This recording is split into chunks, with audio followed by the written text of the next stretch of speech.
Montréal.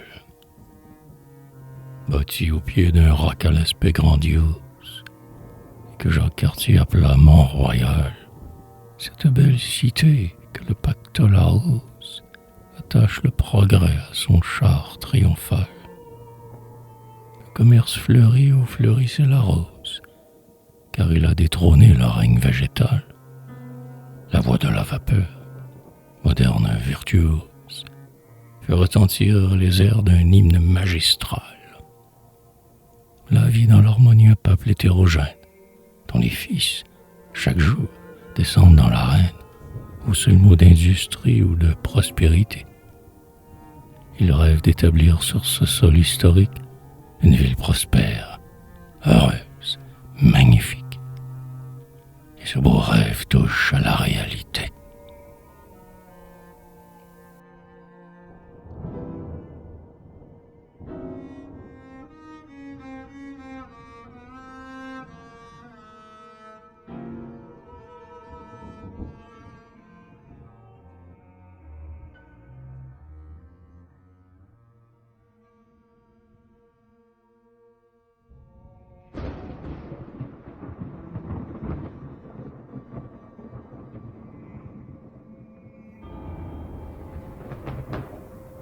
Québec.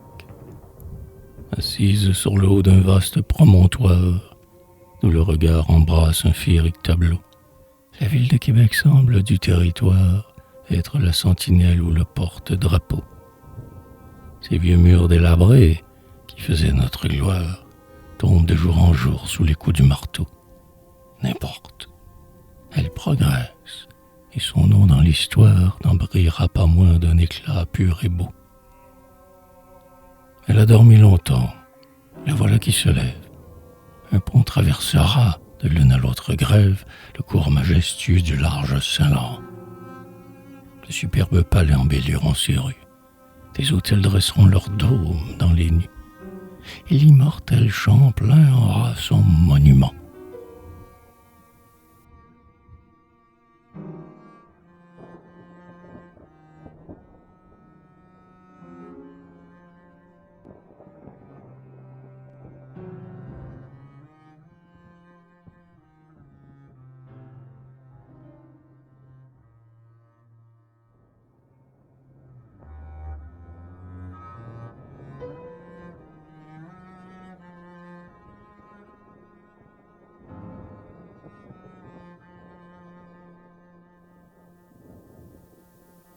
Rose fanée. Autre soir, en ouvrant quelques feuillets de prose, cachés sous la poussière et jaunis par le temps, j'enverroulai la terre une petite rose qui me rappela l'heure où j'avais 17 ans. À sa tige pendait un bout de satin rose où j'aperçus le nom d'un ange très charmant qu'autrefois j'ai adoré, mais, fleur à peine éclose, la mort vint l'accueillir à 14 printemps. Je priais ce soir-là, le cœur plein de tristesse, pour celle qui dort à l'aube de ma jeunesse, les rayons les plus purs des plaisirs et des ris. Depuis, un autre amour a germé dans mon âme, et je vois tous les jours sa bienfaisante flamme illuminer le cœur de mes enfants chéris.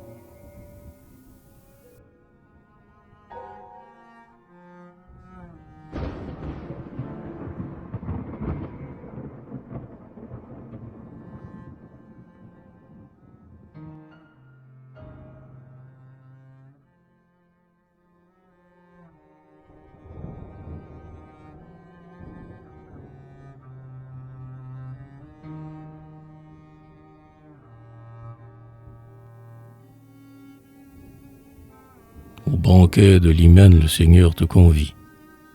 Accepte avec fierté, jeune homme, cet honneur. Un ange d'ici-bas te consacre sa vie, son amour, ses secrets, ses espoirs de bonheur. Il faut se marier, c'est bien là ce qu'envie tout être raisonnable et doué d'un bon cœur. Mais dans ce siècle où l'âme alors est asservie, trop de femmes, hélas, ne rêvent que grandeur. Sois heureux dans ton humble ménage. chasse loin les soucis, et que pas un nuage n'assombrisse un instant le ciel de tes amours. Dieu te donne aujourd'hui, récompense ineffable, une épouse au cœur d'or, intelligente, affable, qui fera de ta vie un tissu de beaux jours.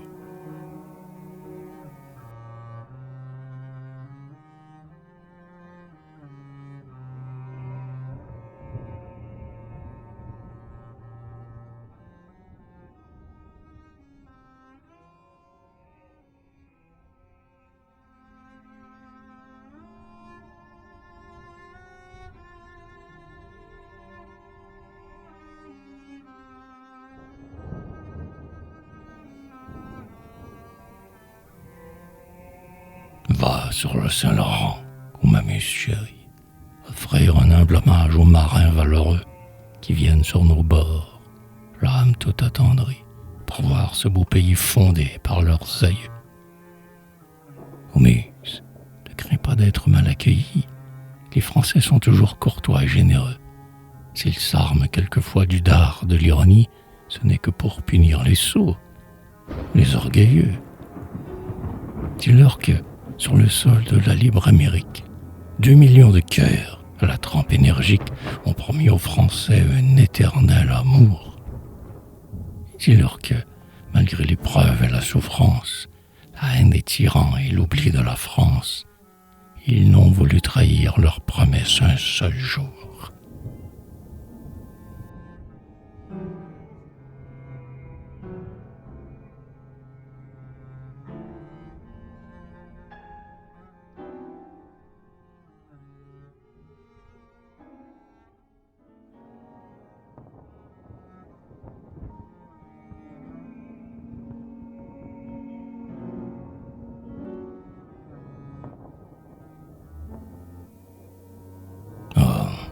Qu'ils sont beaux ces jours où la sainte espérance entonnait dans mon âme un chant plein de douceur. Mon rêve se brisa, je connus la souffrance et pleurai, mais en vain, ces moments de bonheur.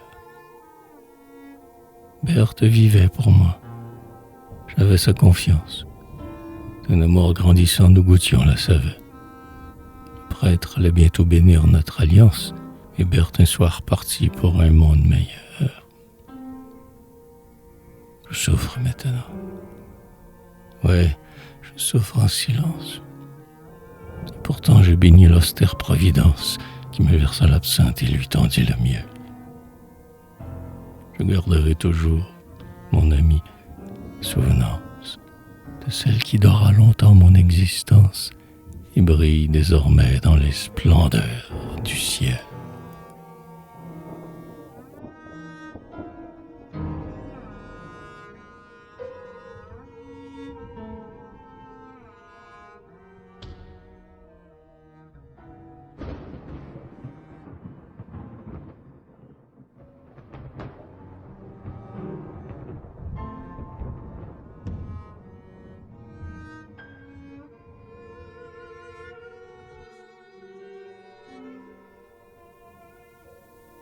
Le lac Beauport. J'aime à te contempler au lac que la nature a placé dans un lieu poétique et charmant. J'aime à voir tes flots noirs refléter la ramure des pins que le zéphyr agite mollement. Et je songe que là, dans leur retraite obscure, les Hurons autrefois vivaient paisiblement. Mais sur tes bords, mon œil ne voit plus la figure d'un seul de ces héros.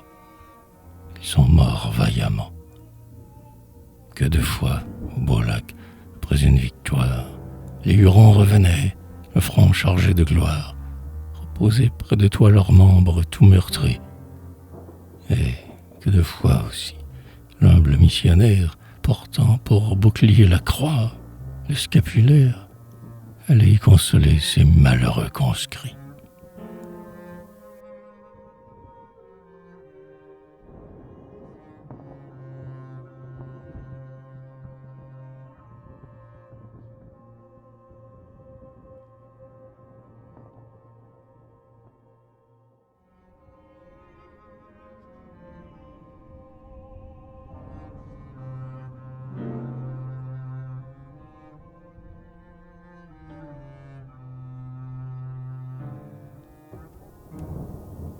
depuis 2 ans, poète à l'âme tendre, ta lyre d'or a suspendu ses chants.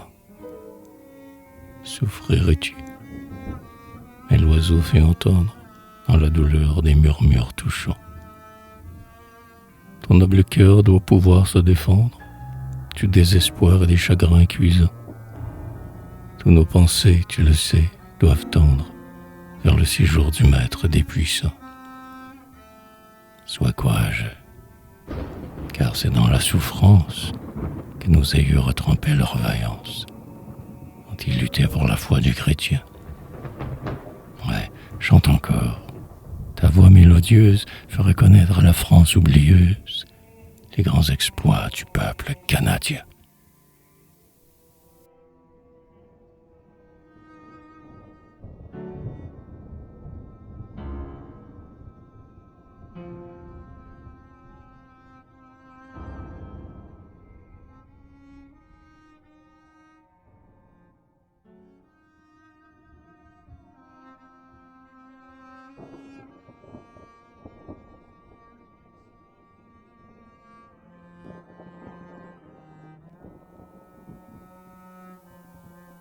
L'autre jour, en passant, je vis dans le vallon une harpe au rameau d'un arbre suspendu.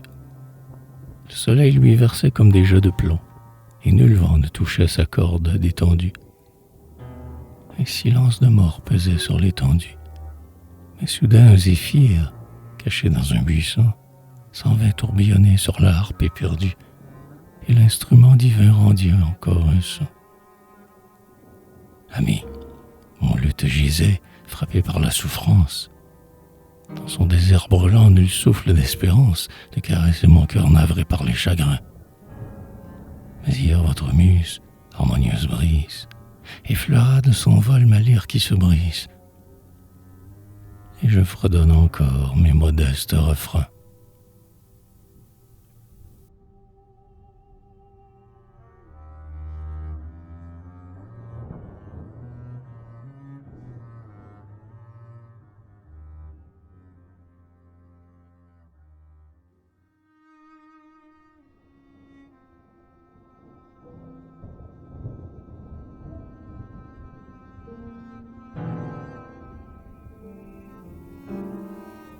Le printemps. Le givre a disparu. L'oiseau dans la ramée exhale vers le ciel ses chants mélodieux.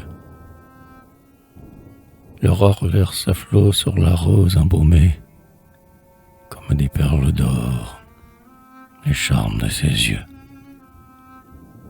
C'est le printemps vermeil. La brise parfumée mêle au bruit du ruisseau son murmure joyeux. Dans les bosquets en fleurs, l'abeille, ranimée, bourdonne en butinant le miel délicieux. Ô résurrection de la grande nature, doux printemps, j'aime voir ta riante verdure dérouler sur le sol son tapis de velours.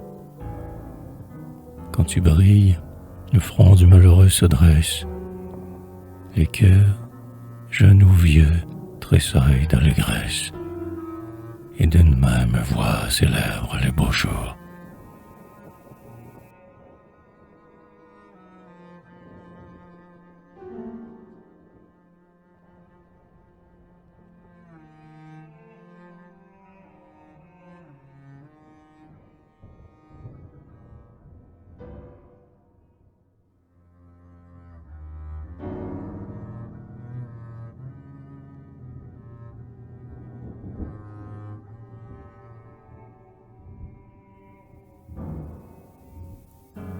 À l'auteur.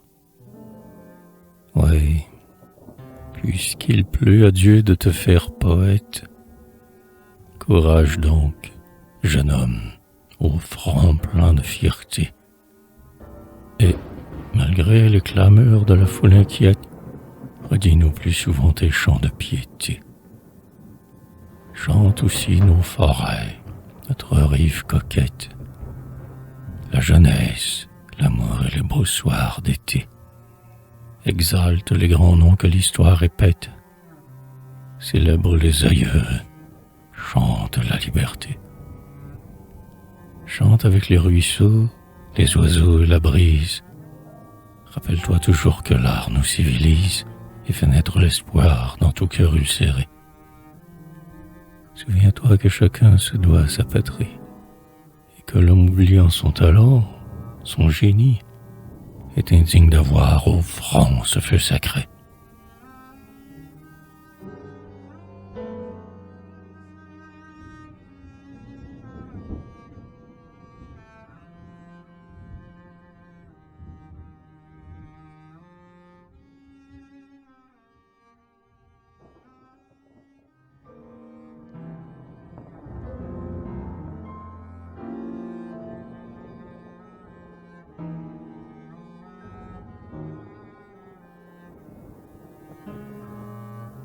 La réponse. Penser avant d'écrire est un principe exprès. Il est trop d'écrivains qui ne pensent qu'après. Ayant ces deux beaux vers gravés dans la mémoire, je devrais, n'est-ce pas, en faire mon profit. Mais le désir d'écrire, hélas, parfois me fit oublier ce conseil d'un écrivain notoire.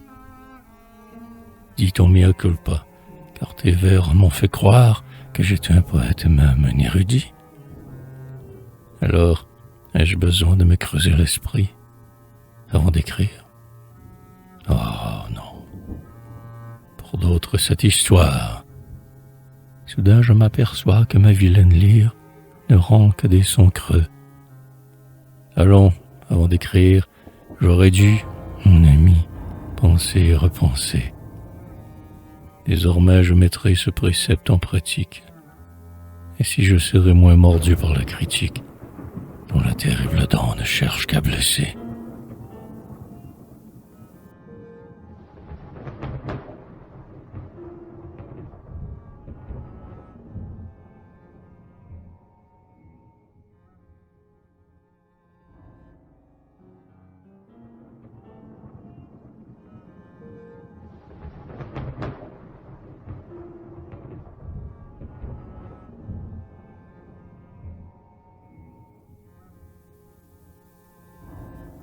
L'amiral Cavalier de Cuverville. Lu à l'amiral par une orpheline des Sœurs de la Charité. Notre âme a tressailli de joie et d'allégresse. Ô pieux amiral, quand notre bon pasteur nous a transmis ces mots, doux comme une caresse. La France vous envoie un noble visiteur. Nous connaissions déjà les vertus, la tendresse de l'ange dont Veillot parle en admirateur. Vous aviez hérité de sa grande sagesse, puisque votre France est celle du Sacré-Cœur. Nous l'aimons aussi, votre admirable France. Son nom est buriné dans le cœur de l'enfance et brille en lettres d'or sur tous nos monuments. Par elle, nos aïeux se sont couverts de gloire. Or, comment voulez-vous qu'en lisant leur histoire, nous n'aimions pas la mer autant que les enfants?